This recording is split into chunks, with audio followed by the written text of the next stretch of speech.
Quiero invitarle, mi hermano, si es tan amable, a abrir su Biblia en Marcos, por favor, en el Evangelio según San Marcos, capítulo 3. Vamos a leer, por favor, el versículo 13, Marcos 3:13, dice así: después subió al monte, se refiere a Jesús, ¿verdad? Y llamó así a los que él quiso, y vinieron a él, y estableció a 12 para que estuviesen con él, y para enviarlos a predicar, y que tuviesen autoridad para sanar enfermedades y para echar fuera demonios. En las enseñanzas que hemos estado recibiendo estas últimas semanas, Dios a todos nos ha confrontado y nos ha dicho cuáles son sus demandas para poder ser discípulos de Jesús, como la Biblia lo establece, ¿no es así?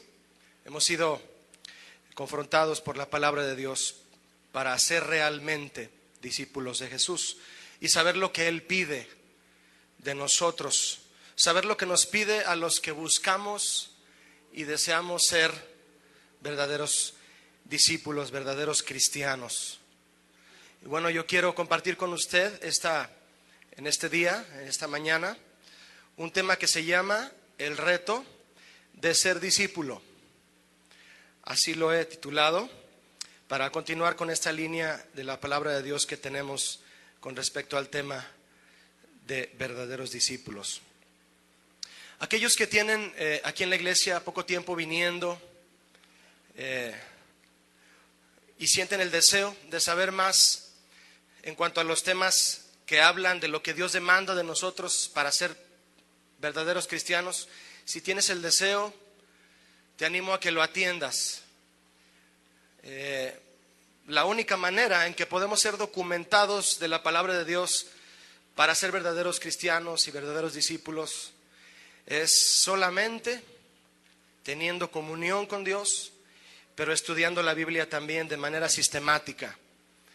Cuando estudiamos un tema de aquí y luego otro de acá, nos enriquece, pero hay un enriquecimiento muy valioso cuando estudiamos la palabra de Dios de manera sistemática. Tomando un tema en especial nos hace crecer de manera muy, muy especial.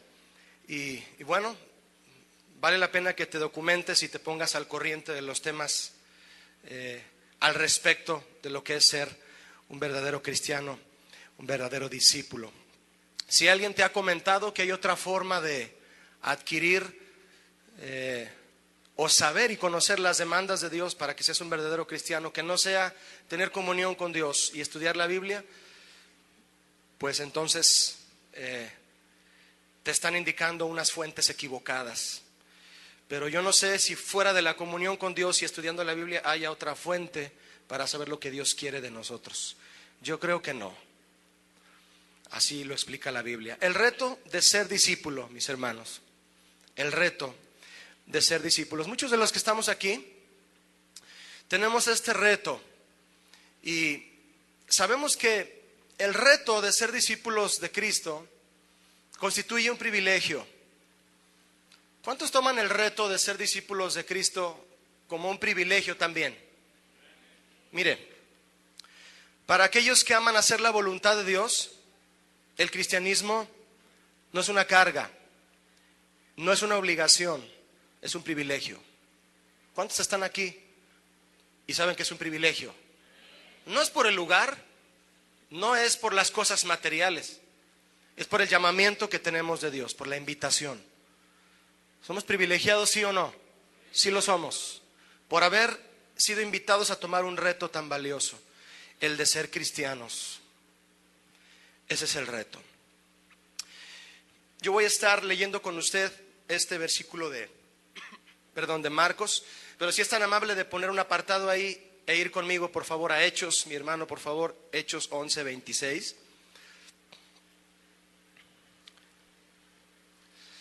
Que le voy a leer en voz alta, usted me sigue con su lectura. Dice Hechos 11:26. Y se congregaron allí todo un año con la iglesia. Está hablando de la trayectoria que tuvo la iglesia primitiva después de haber ascendido Jesús a los cielos. Está hablando de la trayectoria que tenían en aquella área compartiendo el evangelio, y se establecieron en un lugar. Y ahí se estableció la primera iglesia. Y dice nuevamente, Hechos 11:26, y se congregaron allí todo un año con la iglesia y enseñaron a mucha gente, y a los discípulos se les llamó ¿cómo? Cristianos, por primera vez en Antioquía. Note usted cómo este versículo encierra las dos palabras claves de las que vamos a hablar: discípulo y cristiano. ¿Qué tienen en común la palabra discípulo y la palabra cristiano en este verso? ¿Qué tienen en común? La palabra discípulo, como usted ya lo sabe, significa alumno, significa aprendiz. Eso significa. Tenemos un maestro, somos los alumnos, ¿verdad? Y hemos decidido aprender del maestro. La palabra cristiano significa en lo que es el griego original, se escribe igual pero con J al principio, cristianos. Significa seguidor de Cristo, pero el significado literal de la palabra cristianos nos voltea la tortilla de lo que a veces pensamos que es, porque la palabra cristianos a veces se queda en nosotros como el nombre de una religión, y no es eso, porque la palabra cristiano de manera literal significa un Cristo pequeño. ¿Se acuerda de eso? Cristo pequeño. Y estamos leyendo en Hechos que en Antioquía a los discípulos, a los alumnos de Jesús, a los que seguían a Jesús tratando de ser como Él, los llamaron por primera vez ¿cómo? Cristianos en Antioquía. Los llamaron Cristos pequeños. ¿Cuál es la conexión entre estas dos palabras entonces? Discípulo y cristiano. Es muy sencilla. Tanto el discípulo de Cristo como el cristiano buscan ser como es Cristo. ¿Estoy bien? ¿Sí o no? ¿Todos buscamos eso? Si dices que eres discípulo de Cristo y tu enfoque no es ser como Cristo, entonces no eres discípulo de Cristo en realidad. El enfoque es ser como Cristo. Entonces, somos discípulos para llegar a ser como Cristo, su personalidad. Fíjese qué palabras dijo Jesús al respecto. Jesús dijo, el discípulo no es superior a su maestro, mas todo el que fuere perfeccionado, es decir, completado en su obra de Dios en nosotros, será como su maestro. Fíjese qué palabras tan, como todas las que Jesús habló. Esto está en Lucas 6:40. El discípulo no es superior a su maestro, pero todo el que fuere perfeccionado, es decir, el que entra al proceso y se deja completar y perfeccionar, será como su maestro. ¿Nota usted cómo el propósito es ser como Jesús? Pero hay un detalle aquí, mis hermanos, de lo que sucedió en Antioquía al decirles cristianos. En la palabra cristianos hay un detalle, ya que cristianos es un apodo, es un sobrenombre. Déjeme decirle que en Antioquía, para hacer alusión al comportamiento que veían en los discípulos de Jesús, les apodaron cristianos. Y también déjeme agregar a esto que decirles cristianos era a manera de burla. ¿Lo sabía? Era para burlarse. Mira, ahí van los cristianos, burlándose porque los veían que se comportaban igual de aquel que se burlaron antes de matarlo, ¿verdad? Se burlaban de Cristo, se burlan de los que siguen a Cristo, y les decían, ustedes son Cristos pequeños. Y no solo de los 12, sino de todos los discípulos, porque la palabra discípulos cuando aparece en la Biblia no se refiere siempre a los 12, se refiere a los que seguían a Jesús fuera del grupo de los 12 discípulos. Fíjese que al estar pensando yo en que esto era un apodo, le voy a poner un ejemplo. El apodo era conforme a lo que veían que hacían. Si usted me dice, Julio, yo tengo un amigo que le dicen el chimuelo, yo ya sé por qué le dicen el chimuelo, ¿no? Es obvio. Imagina que tú quisieras que te pusieran un apodo por lo que tú haces. ¿Cómo te pondrían? Piensa en algo. ¿Te pondrían el chambeador? Porque eres muy trabajador. Te vamos a apodar así. Ahora imagínate que por cómo te comportas te digan, eres un pequeño Cristo. ¿Seremos dignos de ese apodo o no? ¿Te has fijado cuando vas a pedir un trabajo y llenas una solicitud de trabajo y algunas solicitudes de trabajo dice religión, ¿verdad? A algunos patrones les interesa eso. Religión. Y tú pones, soy un Cristo pequeñito. Te estás comprometiendo, ¿no? A que te vean a ver si es cierto que eres como Cristo. La pregunta es, ¿somos dignos de llevar ese apodo? Quiero invitarle a que piense en esto. Piénselo. Fíjese usted. Antes, al ver que los cristianos se comportaban igual que Jesucristo, se burlaban de ellos. Bendita burla, ¿verdad? Hoy se burlan de muchos cristianos al oírlos decir que son como Cristo y ver que no lo son. Oye, la burla es por otra razón. Bendita burla aquella. La falta de compromiso con Dios degrada estos dos términos. Que yo diga que soy discípulo y cristiano, eso yo lo degrado cuando no tengo una actitud de compromiso. Esas dos palabras, discípulo y cristiano. Le quiero hacer una pregunta. Piénsela, por favor. ¿Sabía usted, le puedo hablar de tú? Muy bien. ¿Sabías que el hecho de que tú seas cristiano o llegues a serlo de verdad, o llegaras a serlo de verdad, no es algo que tú elegiste ser? ¿Sabían eso? Te lo repito. ¿Sabías que el hecho de ser cristiano o llegaras a serlo alguna vez de verdad, no es algo que tú elegiste ser? Mire, mi hermano, muchos que dicen ser cristianos creen que lo son porque ellos escogieron serlo. Otros dicen que lo son porque ellos se decidieron por Jesucristo. ¿Ha oído esa frase, encontré a Jesús? ¿Cuándo ha visto usted que el jitomate le dice a la señora en el mercado, llévame, llévame? ¿Ha oído un jitomate hablarle a la señora? Señoras, hermanas, cuando van a escoger la verdura les habla y les dice, llévame a mí. No.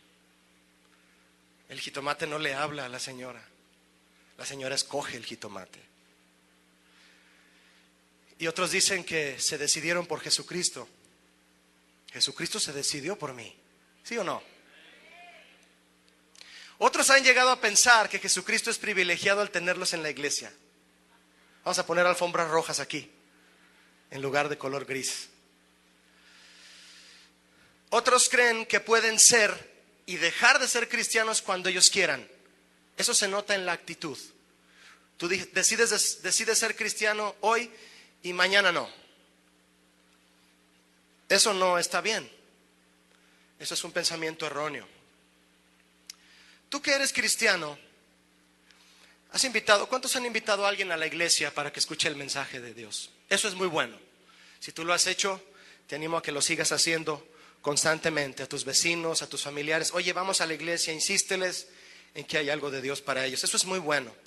Pero no sé si lo has notado, cuando traemos a alguien a la iglesia o a un evento cristiano o les hablamos del evangelio, hemos adquirido una forma muy peculiar, una costumbre muy peculiar de presentarles a Cristo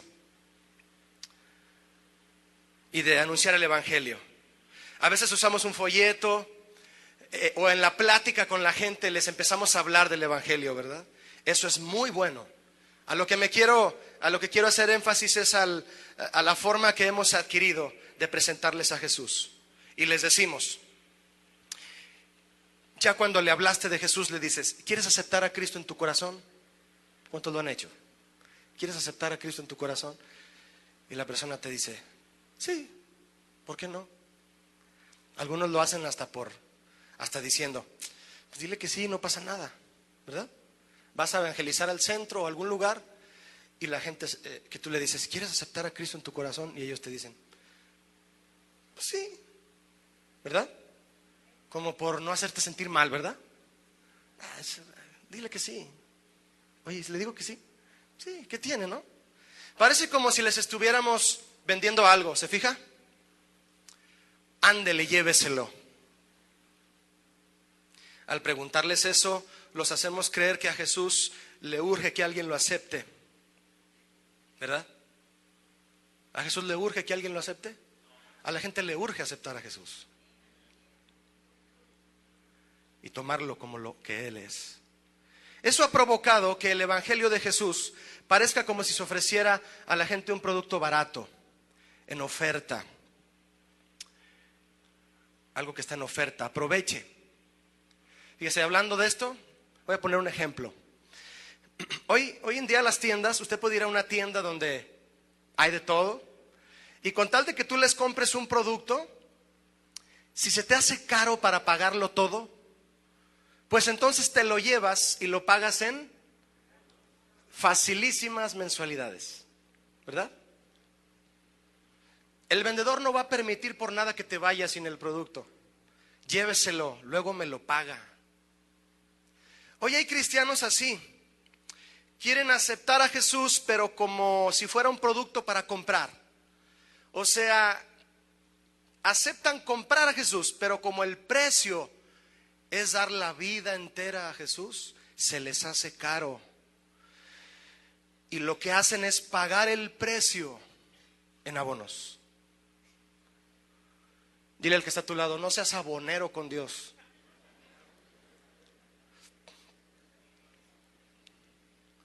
Todo eso que Él te pide que le des, las áreas de tu vida, tu noviazgo, tu comportamiento, tu carácter, eso que necesitas entregarle para que Él lo moldee como Él quiera, no se lo des en abonos. A Dios hay que darle nuestra vida como Él nos la dio, entera. Amén. No estoy hablando de que la salvación se debe pagar, no me refiero a eso, usted me entiende, ¿verdad? Me refiero a la demanda que Dios nos hace para ser verdaderos cristianos. Entregar nuestra vida sin reservas, como lo cantábamos hace un momento. No le pagues a Dios en abonos. Hay tiendas hoy, yo me he fijado, no sé usted, hay tiendas en las que como sus productos tienen mucha demanda por la gente, se dan el lujo de escoger a quién le venden, a quién no, ¿verdad? Yo tengo un amigo que le gustaba mucho una marca específica de automóviles y fue a esa agencia y dijo, yo quiero un carro de esa marca. Y fue a la agencia, llenó la solicitud de crédito, lo investigaron, le respondieron en unos momentos y le dijeron, usted no puede comprar un carro con nosotros, no podemos darle crédito. Y él dijo, bueno, pues ni hablar. Y se fue a otra agencia. Resulta que fue a otra agencia de otros carros pues, que también eran buenos. Y en ese momento que llenó la solicitud y lo investigaron y todo en el buró de crédito, le dijeron, usted se puede llevar en este momento el carro que usted quiera, sin un 5 de enganche. Así le dijeron. ¿Tú crees que Jesús puede escoger a quien Él quiera para que sea su discípulo? ¿Sí o no? Sí, no somos nosotros. No somos nosotros, mi hermano. Porque cuando creemos que nosotros somos los que escogemos a Dios, no lo tomamos como un reto, el cristianismo. Lo tomamos como un hobby. ¿Se fija usted lo que acabamos de leer en Marcos 3? Ahí donde está su Biblia en Marcos 3:13, ¿qué dice? Y llamó así a los que ¿qué? Diga conmigo, a los que Él quiso. A los que Él quiso. ¿Cuántos están aquí porque Dios quiso? Así es, y así será siempre. Y vinieron a Él. Por eso dice vinieron a Él después, porque Él quiso. No venimos a Él y luego nos dijo, bueno pues vente. Él quiso y vinimos a Él. Imagina que de hoy en adelante cambiamos la forma, por entender esto, imagina que de hoy en adelante cambiamos la forma en que le presentamos a Jesucristo a la gente. Y en lugar de decirles que si quieren aceptar a Cristo, en su corazón les decimos así. ¿Cuántos tienen un amigo que se llama Panchito? Todos, ¿verdad? Todos tenemos un amigo que se llama Pancho. Bien buena onda, Pancho. Y tú le compartes a un Panchito que no es cristiano y le dices, Pancho, ¿cómo ves lo que te he platicado? De que Cristo murió en la cruz por ti y si tú entregas tu vida a Él, Él te da por gracia su salvación. Y él va a decir, sí, sí me llama la atención. Pues vamos a hacer una oración, Panchito. Cierra tus ojos. Y tú no los cierras ahorita tú. Cierra los ojos él y tú los cierras y empiezas a orar así, fíjate. Señor, en este momento te ruego que me digas si aceptas a Panchito en tu reino. Porque él sí te quiere aceptar a ti y desea ser cristiano. ¿Qué dices, Señor? ¿Lo aceptas? ¿Qué cara pondría Panchito? Ay, ¿tan difícil es? Imagínate la cara de preocupación que pondría. Ya no vas a llegar con la persona a decirle, acepta a Cristo, órale, ¿verdad? Ahora vas a decirle, hay un reto para ti, ¿lo tomas o no? No estoy diciendo, porque si Dios no lo acepta, obviamente Panchito se perderá y no irá al cielo con Dios, ¿verdad? ¿Cierto? Sí. ¿Dios es soberano o no? Estamos hablando de un Dios que hace lo que quiere, pero es lleno de amor y de gracia. No estoy diciendo que Dios es selectivo cuando hay gente que quiere seguirle de verdad. Si Él no quiere, pues no los va a escoger y se pierden. Dios es soberano, pero tiene amor y gracia salvadora para nosotros. Inclusive la Biblia dice que el Señor quiere que ninguno perezca, ¿verdad? Y que todos procedan al arrepentimiento. Ahí está el amor de Dios. Pero Él escoge. También dice el Salmo 51 que Dios no desprecia un corazón contrito y humillado. Pero de verdad,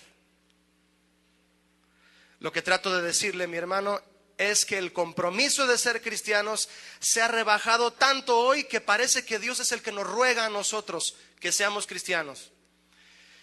Que Él es el que nos necesita a nosotros primero. Sí nos necesita, de alguna manera, lo voy a explicar ahorita, pero primero en el orden de Dios, ¿quién necesita a quién primero? Nosotros a Él.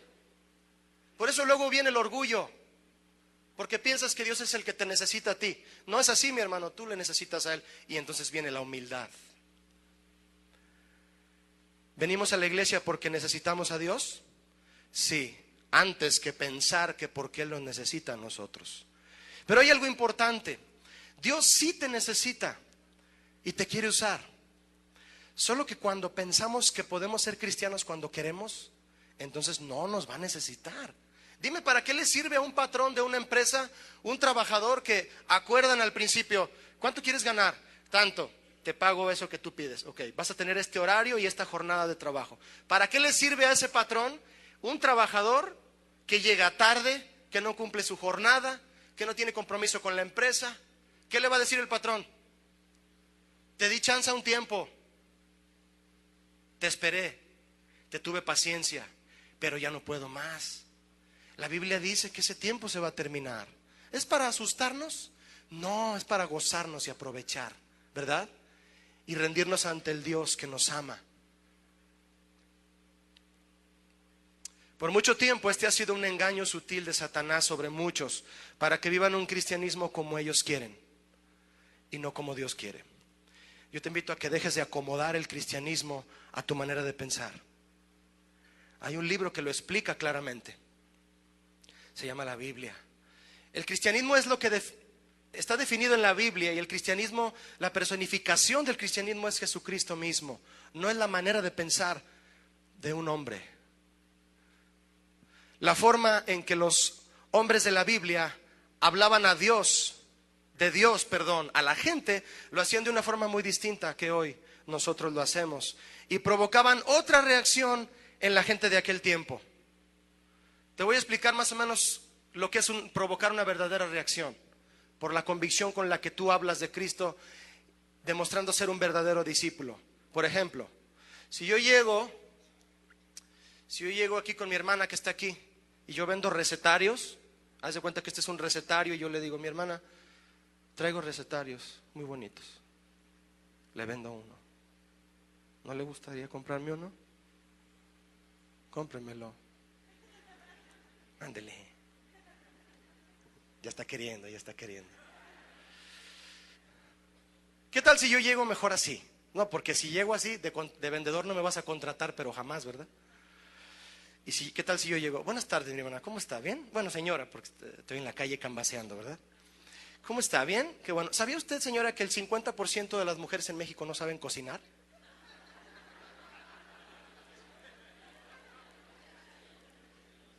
Y si usted me compra este recetario, usted va a satisfacer a su esposo y a su familia en todos los platillos mexicanos que este recetario tiene.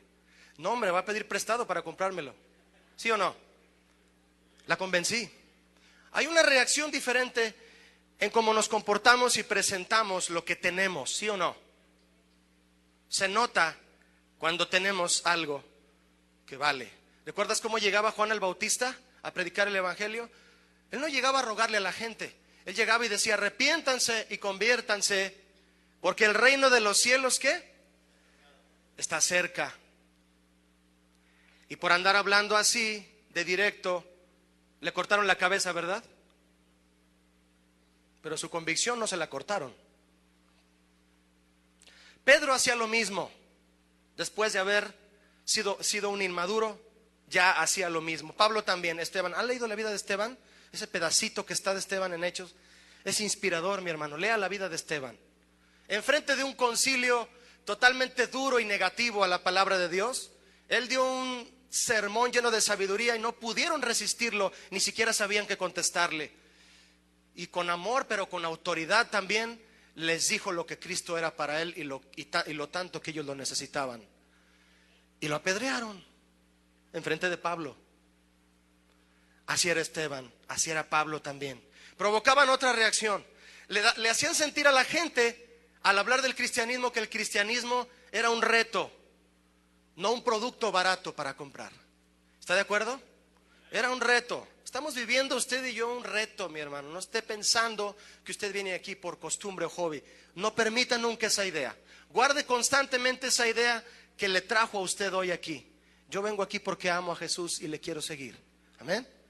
Estos hombres provocaban esa reacción y le hacían entender a la gente que ser cristiano y ser discípulo de Jesús es el reto más grande, ¿sí o no?, que alguien puede tomar.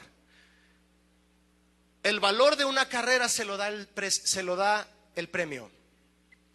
Si tú vas a un maratón aquí en Zapopan, te inscribes a un maratón aquí, de esos de las instituciones que hay aquí en Guadalajara, en el estado, te dicen: va a haber un maratón, si ganas ese maratón, el primer premio son 5,000 pesos. Te llama la atención y como corres en las mañanas, te quieres ganar los 5,000 pesos. Dependiendo del tamaño del premio, es el tamaño del reto. Dígame usted, ¿hay un premio más grande que la vida eterna? No. Por eso es que el premio que usted y yo vamos a recibir inmerecidamente hace que el reto del cristianismo sea el más grande. Amén. Lo que usted está viviendo, mi hermano, es el reto más grande. Es ser discípulo de Jesús. Al principio le dije que el hecho de que usted sea cristiano o llegue a serlo de verdad no es algo que usted eligió ser. Vamos a leerlo para ver por qué. La oportunidad de que seamos cristianos y discípulos de Jesús es el mismo Jesús quien nos da la oportunidad. Amén. Él es el que nos abrió la puerta y nos dijo: te invito a que seas mi discípulo. Vaya conmigo, si es tan amable, a Juan, por favor, a Juan 15, sin perder Marcos, si tiene algún separador ahí. Juan 15, 16.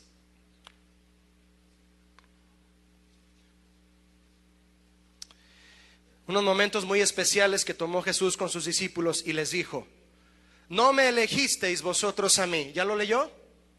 Eso hay que subrayarlo, ¿verdad? No me elegisteis vosotros a mí, sino que yo os elegí a vosotros. ¿Está claro eso? Clarísimo, ¿verdad? Y yo os he puesto para que vayáis y llevéis fruto y vuestro fruto permanezca. ¿Cuánto le dan gracias a Dios que tienen el honor de haber sido escogidos? Todos los que estamos aquí, ¿verdad? Y si vienes por primera vez, bienvenido. Esperamos que tomes el reto de seguir a Jesús, como dice la Biblia.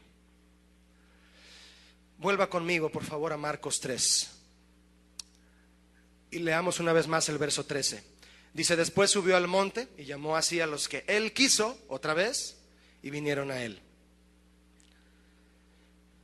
Hay una definición muy especial en la palabra quiso aquí.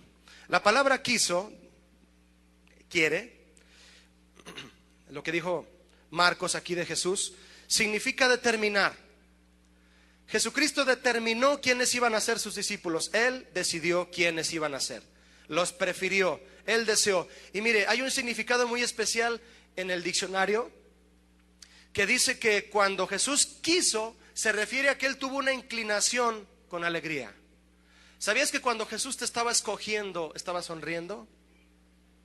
Porque tiene fe en ti de que puedes llegar a ser un buen cristiano. ¿Sabías que Jesús tiene fe en ti? No hay que decepcionarlo, ¿verdad? No hay que quitarle la sonrisa a Jesús, porque se inclinó hacia nosotros con alegría. Dice la definición de que quiso escogernos. Le dio gusto escogerte. Esto me hace pensar que Jesús nos escogió con entusiasmo. Él cree en nosotros, cree que podemos llegar a ser un verdadero discípulo y un buen cristiano. Hay que mantener a Jesús con la sonrisa, ¿verdad? La palabra estableció, porque dice estableció a los 12, ahí en Marcos 13, lo tiene en su Biblia. Dice una palabra más adelante. Dice que llamó a los que Él quiso, y luego dice el verso 14, y estableció a 12. La palabra establecer también tiene una aplicación muy amplia. Significa poner, pero significa redimir. Mire lo que significa establecer, significa redimir. Cristo redimió a 12 para servirle a Él y estar con Él. Redimir, sacar, pagando por un precio por aquellos que Él quería que estuvieran con Él. ¿De dónde sacó a Mateo? ¿Quién lo sabe? Lo sacó de hacer tranzas, ¿sí o no? Ahí, con el dinero, en los impuestos. ¿De dónde sacó a Pedro? De las barcas, ahí en donde estaban las redes, oliendo a pescado. Le dijo, te voy a hacer pescador de hombres, Pedro. Y se lo trajo. Así sacó a todos, porque los redimió, los estableció para que estuvieran con Él. Eso significa establecer. La continuación de nuestro pasaje, mi hermano, que vamos a continuar leyendo para examinar un poco más, nos habla de 3 razones que encierran la misión, visión que Jesús tenía en su mente y en su corazón, por la cual había escogido a sus discípulos. Vea conmigo, si es tan amable, ahí en su Biblia, la primera razón por la cual Jesús los escogió. ¿Cuál es la primera razón? Me lo puede decir en voz alta. El verso 14 dice, lo estableció a 12, ¿para qué? Que estuviesen con Él. Número 1, para que estuviesen con Él. Imagine qué porcentaje de su tiempo Jesús invertía en pasar con sus discípulos. Usted puede leer un sinfín de experiencias con los discípulos y ver que Él tenía tiempo con ellos. Imagine todas las heridas, todo el pasado que traía cada uno, todas las cosas con las que le salían por un desorden del pasado, y Jesús pasaba tiempo con ellos para perfeccionarlos. Pero eran sus discípulos. Eran los 12 que revolucionaron el mundo. No eran perfectos, pero estaban con Jesús. Fíjese lo que le dije. No eran perfectos, pero estaban con Jesús. Si no tenemos comunión con Dios, si no estamos en comunión con Jesús, no tenemos nada bueno que ofrecerle a la gente. ¿Está de acuerdo conmigo? Si no tienes comunión con Dios, no tienes nada bueno que ofrecerle a la gente. Nuestro tiempo de oración debe ser más un tiempo de relación que de petición. ¿Cuántos de ustedes saben que Dios también tiene una lista así de larga de cosas que quiere pedirte a ti? Porque nosotros somos los que llevamos una lista así de grande de las cosas que vamos a pedirle a Dios, ¿verdad? Quiero esto, Señor, y quiero, Señor, y quiero esto. Ay, se me olvidó anotar esto, Señor, te lo pido también. Y Dios ahí arriba, oye, hijo, te quiero pedir algo. Espérame, Señor, espérame, aguántame. Te quiero pedir esto y esto. Acuérdate de la casa que quiero, Señor. Acuérdate del carro también, porque ya no tengo carro. El que tengo es 2006, ya no me sirve para nada. Acuérdate, Señor, quiero esto y esto y esto. Hijo, yo te quiero pedir unas cosas. Señor, pero ¿por qué no me dejas hablar? ¿Verdad? ¿Por qué me interrumpes? Si yo tengo cosas que pedirte, Señor. Él tiene una lista de cosas que pedirnos. Aquí está la lista. Y son puras cosas celestiales, espirituales, de valor no terrenal. Nuestro tiempo de oración debe ser más de relación que de petición. Si dijo Jesucristo, antes de que le pides, Él ya sabe lo que necesitas, ¿sí o no? ¿Usted cree que Dios no sabe que a mí me va a dar hambre como en una hora? Y a usted también. ¿Usted cree que Dios no sabe que usted va a querer ir a la carne en su jugo al rato o algo? Dios lo sabe y puso dinero en tu cartera, ¿no? Para ir a comer con tu familia. Dios lo sabe. Antes que le pedimos, dijo Jesús, antes. Entonces mejor hay que ver lo que Él nos pide, porque nosotros somos los que a veces no sabemos lo que Él quiere. Él sí sabe lo que yo quiero. El que no sabe lo que Dios quiere soy yo a veces. Debo de preguntarle. Y ese tiempo lo invertía Jesús con sus discípulos. Dígame conmigo, ¿para qué los escogió? Número uno, para estar con Él. Para estar con Él. Si los discípulos de Jesús, los cristianos, nosotros, no entendemos que lo primero es estar con Jesús, no podremos cumplir los demás propósitos. ¿Está de acuerdo? No podremos cumplir los demás propósitos. Si tú tienes un manual para echar a andar una máquina, tu carro simplemente, tú llegas, abres tu carro, te subes y le pisas al acelerador ya para irte, ¿verdad? ¿Sí o no? No, tienes que arrancarlo, ¿no? Si no arrancas el carro, por más que le pises al acelerador, no va a avanzar. Si no estamos con Jesús, los demás propósitos que Él quiere no se cumplen, no llegan. El primero es estar con Él.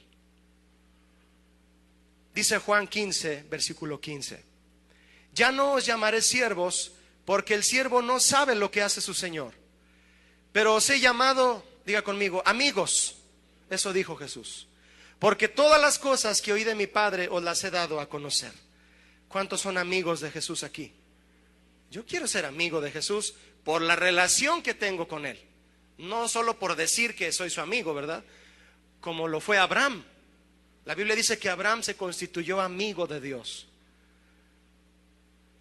Fíjese usted que la Biblia, cuando habla del amor, explica las tres facetas del amor, las expresiones del amor. Habla la faceta del amor de Dios, ágape, que es el amor que da todo sin pedir nada a cambio, el amor que demostró Cristo en la cruz para salvación de nosotros. El que habla 1 Corintios 13, el que Pablo entendió y maduró en él. Pero también hay un amor que es el de la amistad entre amigos, es el amor fileos, el que se logra a través de una relación de cuates, ¿no? Muchos no lo entienden, algunos sí me entienden de lo que hablo, yo sé que otros no.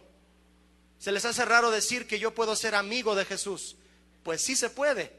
Esta palabra amigos en Juan 15:15 es la palabra filos, no es la palabra ágape, es la palabra filos. Lo que me está diciendo a mí, que Jesús se refiere a una amistad que Él forjaba con sus discípulos de amigos. Porque también Jesús era hombre. ¿Cuántos lo sabían? Él era hombre. Él está a la diestra del Padre, gobernando, sentado con una autoridad, la más grande de todas, con una corona así de grande que le queda bien puesta. Pero también en sus manos tiene unas marcas, ¿sí o no? De que dio su vida por sus amigos. Se puede llevar una relación con Jesús al nivel de amistad. Ese es el tipo de relación que Jesús quería con sus discípulos. Por eso los llamó, ¿para qué, mi hermano? Estar con Él. Diga conmigo, estar con Él. Estar con Él. Si tú ejerces intimidad con Jesús, sabrás que no hay situación, por más pesada que sea, que Él no haya experimentado. Dime una cosa que te haya frustrado en el pasado, una sola. ¿Rechazo? ¿Violación? ¿Dolor físico? ¿Golpes? ¿Traición? ¿Maltrato psicológico? ¿Sufrió eso Jesús o no? Eso y más, ¿no? Qué bueno es tener un amigo que sufrió más que yo, platicar con él. Y él es el maestro. ¿No es así? Estar con Él, la primera razón por la cual Jesús los llamó. Cuando leemos los pasajes en los que Jesús hablaba con sus discípulos, nos damos cuenta que Él invirtió mucho tiempo en ministrar sus vidas y su corazón. Por eso maduraron. Pedro, después de negar a Jesús, maduró, fue otro, ya no fue el mismo. Maduró y cambió y dio su vida por el Evangelio y por Jesucristo. La lucha de Pedro fue que la gente le decía: tú hablas igual que él, te pareces a Jesús, Pedro, eres igualito que él. Y él lo negó, ¿verdad? Era su lucha, negar que no se comportaba como él. Bendita lucha. Porque hoy la lucha es que no nos decidimos. Muchos no se deciden a decir: yo voy a hacer las cosas bien, como dice la Biblia, y ser un cristiano verdadero. Esa es la lucha hoy, que no queremos ser. Y la lucha de Pedro era que sí era, y quería negarlo, pero maduró. ¿Y sabe por qué maduró? Porque a donde quiera que Jesús iba, se lo llevaba. ¿A dónde fue? ¿A quién se llevó Jesús cuando fue al monte de la transfiguración? A Pedro. Vente, Pedro, vamos, ven conmigo, voy a hacer acá un asunto. Voy a sanar a una persona. ¿A quién se llevó? A Pedro. Vente, Pedro, métete conmigo. Fue al Getsemaní. ¿Quién estaba ahí? Pedro. Ahí está en la película de la Pasión, se ve que es el que le corta la oreja, ¿verdad? Como dice la Biblia. ¿A quién se llevaba? A Pedro, a Pedro. Estar con él lo hizo madurar. Número 2, mi hermano, sea tan amable de leer conmigo el verso 14 de Marcos 3, la parte final del verso. Y estableció a 12 para que estuviesen con él. ¿Y para qué? Enviarlos a predicar. Enviarlos a predicar significa los envió a la gente. Lo primero que desaparece en nosotros, mi hermano, cuando estamos con Jesús es el egoísmo. ¿Me escuchó? El egoísmo, pensar en uno mismo. Jesús quería que después de estar con él se alimentaran de su personalidad para poder tener compasión por la gente. Se pierde el egoísmo. Jesús les dijo: este es mi mandamiento, que os améis unos a otros como yo os he amado. Nadie tiene mayor amor que este, que uno ponga su vida ¿por quién? Por sus amigos. Cero egoísmo en Jesús. Entrega total. Todas esas doctrinas, mi hermano, que hemos estado aprendiendo del daño que le hacen a la iglesia mundial hoy en día, no producen otra cosa más que egoísmo. Viene un motivador a la plataforma a decirle a la gente que le reclames a Dios por las cosas terrenales que te corresponden, tu casa, tu carro, ¿verdad? Ya lo hemos oído eso.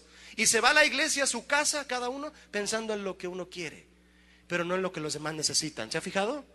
¿Qué producen esas enseñanzas falsas de la prosperidad? Egoísmo.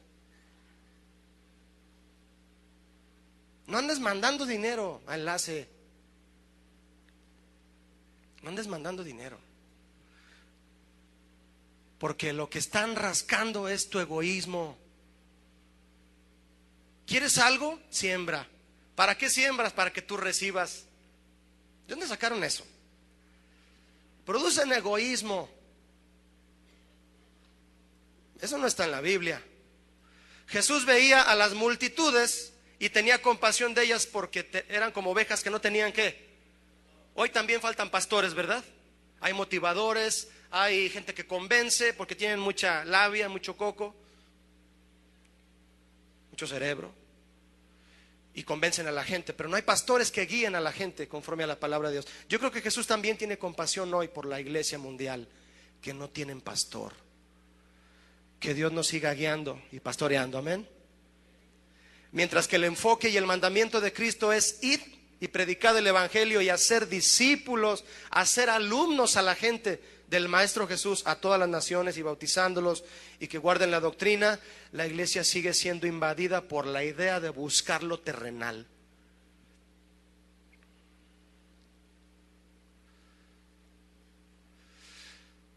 Nuestra compasión por la gente debe ser la misma que Jesús siente, igual, por su espíritu, por su alma, por su salvación. Amén. ¿Nota usted lo que produce Jesús en nosotros cuando estamos con Él? Compasión por la gente, por los que no tienen a Dios. Y tú tienes que ir oye, te invito, tráelo a una reunión trae a esa mujer a una reunión de mujeres, a esos desayunos evangelísticos. Dios hace maravillas. A través de ti quiere usarte. Número 3 y última, mis hermanos. ¿Qué dice el verso de Marcos 3:15? ¿Lo tiene? Y que tuviesen ¿qué? Diga conmigo fuerte, por favor. Autoridad. Autoridad para sanar enfermos y echar fuera demonios. ¿Has notado que la Biblia siempre tiene un orden preciso para enseñarnos las cosas de Dios? Un orden preciso. Primero fue ¿qué? Estar con Jesús, y luego sentir compasión por la gente, y luego entonces viene ¿qué? Autoridad. Muchos lo toman al revés, lo quieren hacer al revés. El diablo todo lo hace al revés, y esa gente, como es guiada por ellos, es guiada por él, quieren empezar desde abajo. Primero buscan la autoridad, ¿sí o no? Hay gente que luego, yo quiero estar allá arriba, y cuando obtienen autoridad, que no sé de dónde la sacaron, porque Dios no se las va a dar, ya no se interesan por la gente, mucho menos estar y tener una comunión con Dios. ¿Me expliqué? Empezar desde abajo no te lleva a cumplir los propósitos de Dios. El primero es estar con Jesús, te lo voy a estar mencionando hasta que nos vayamos, hasta las 4 que nos vayamos, te lo voy a estar mencionando, es estar con Jesús. El segundo es predicar el evangelio, que simboliza tener compasión por la gente, y entonces tendrás autoridad. El egoísmo y la autoridad no se llevan. No se llevan. Eso produce autoritarismo.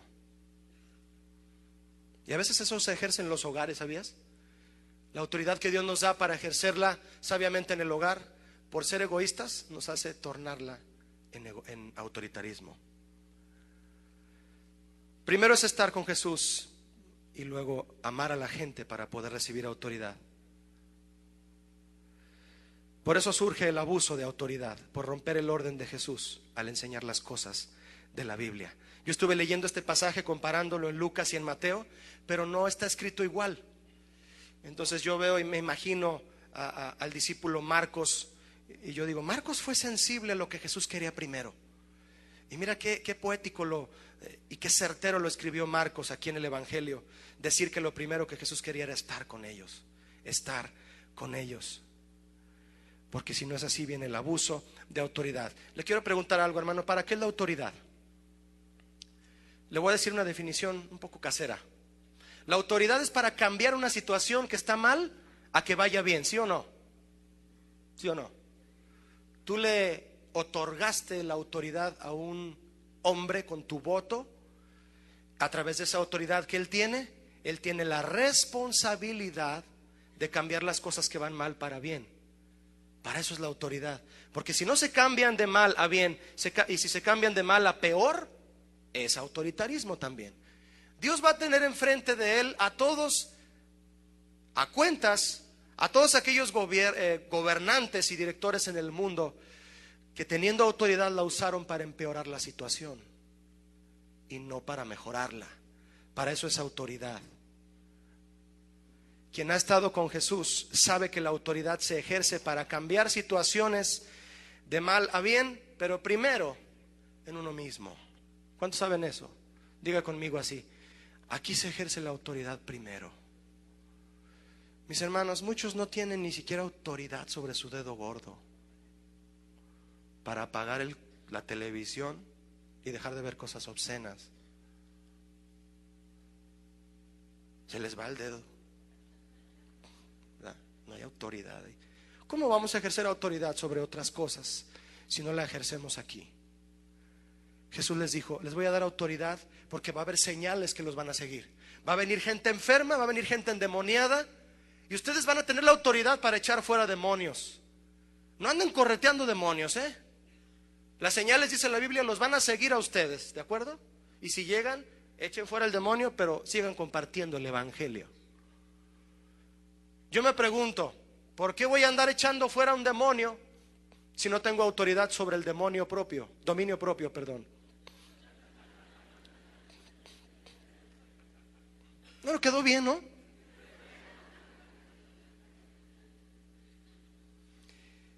¿Para qué le voy a demostrar mi autoridad a un demonio allá si acá no hay en el demonio propio? Dominio propio. La autoridad se ejerce para tener dominio propio, ¿sí o no? Estando con Jesús, te humillas, no hay de otra. Sientes amor por la gente que no conoce a Dios y los invitas o les hablas. Cualquier oportunidad vas a aprovechar para, oye, ¿sabes que Dios tiene un plan para ti? Y sale porque amas a la gente. Y como eres responsable en eso, recibes autoridad. La autoridad no llega si no hay responsabilidad, ¿verdad que no?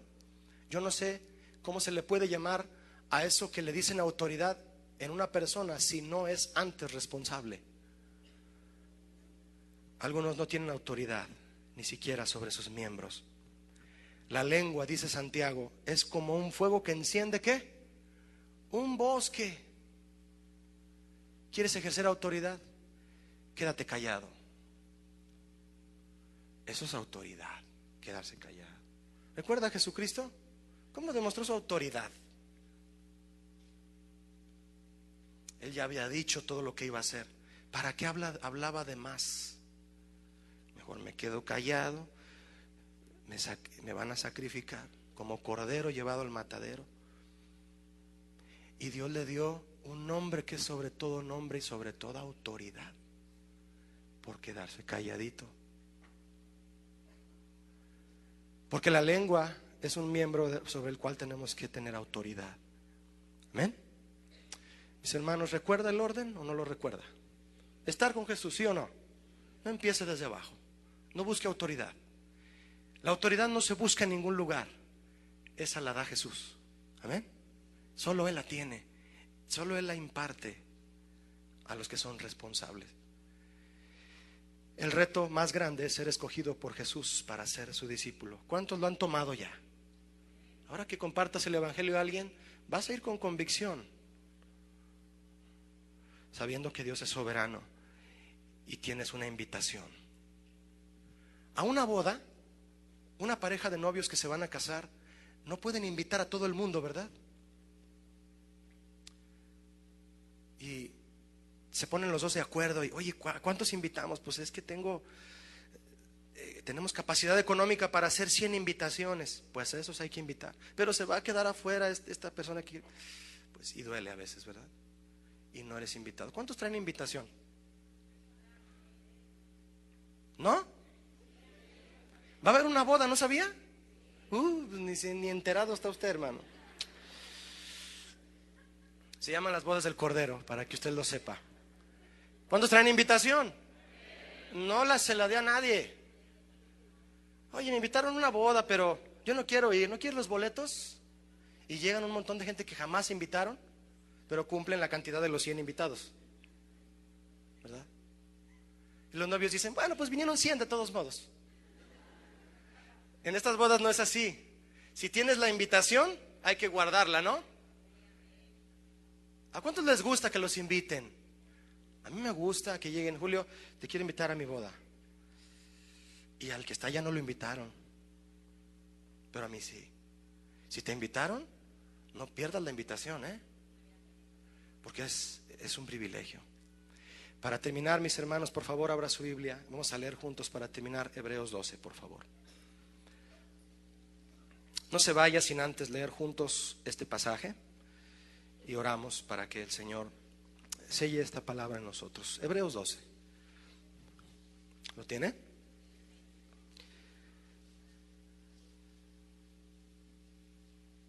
Dice, por tanto, nosotros también, teniendo en derredor nuestro tan grande nube de testigos, despojémonos de todo peso y del pecado que nos asedia. Eso de despojémonos de todo peso es decídete ya. Y corramos con paciencia la carrera que tenemos por delante. El reto de llegar a la meta, ¿verdad? Número 2. Puestos los ojos en Jesús, el autor y consumador de la fe, el cual por el gozo puesto delante de él sufrió la cruz, menospreciando el oprobio, y se sentó a la diestra del trono de Dios. Ese es nuestro maestro, mi hermano. ¿Cuántos son alumnos de este maestro? Verso 3. Considerad a aquel que sufrió tal contradicción de pecadores contra sí mismo, para que vuestro ánimo no se canse hasta desmayar, porque aún no habéis resistido hasta la sangre combatiendo contra el pecado, y habéis ya olvidado la exhortación que como a hijos se os dirige, diciendo, hijo mío, no menosprecies la disciplina del Señor. La disciplina es para los discípulos, ¿verdad? Viene del mismo vocablo. Ni desmayes cuando eres reprendido por él, porque el Señor al que ama disciplina y azota a todo aquel que tiene por hijo. Si soportáis la disciplina, Dios os trata como a hijos, porque ¿qué hijo es aquel a quien el Padre no disciplina? Pero si se os deja sin disciplina, de la cual todos han sido participantes, entonces sois bastardos y no hijos. Pero somos hijos, amén. Cierra tus ojos, por favor, y haz una oración personal. Hemos hablado de que tú has sido escogido para estar con Jesús, amén. Dile: Señor Jesús, dile conmigo: Señor Jesús, gracias por haberme llamado, gracias por haberme dado la invitación. Es el privilegio más grande que tengo en mi vida, ser cristiano. Señor, gracias por llamarme a intimar contigo, para poder deshacerme, Señor, de este egoísmo, dejar de pensar en mí y ver lo que los demás necesitan, los que no te tienen, Señor, porque yo te tengo, porque tú me escogiste. Y al tener compasión por la gente, Señor, no importa si no me das autoridad, pero sé que la puedo recibir. No la voy a buscar, y si la obtengo la voy a usar con sabiduría para bendecir a aquellos que necesitan, Señor, para mejorar las cosas. Levanta tus manos y dile: Señor, quiero ser tu discípulo. Tomo el reto en este día, porque ser tu discípulo es el reto más grande. Ser cristiano es el más grande llamamiento que existe. Ser como mi maestro, como el maestro Jesús. En el nombre de Cristo Jesús. Amén. Dios les bendiga, mis hermanos. Que tengan buen día.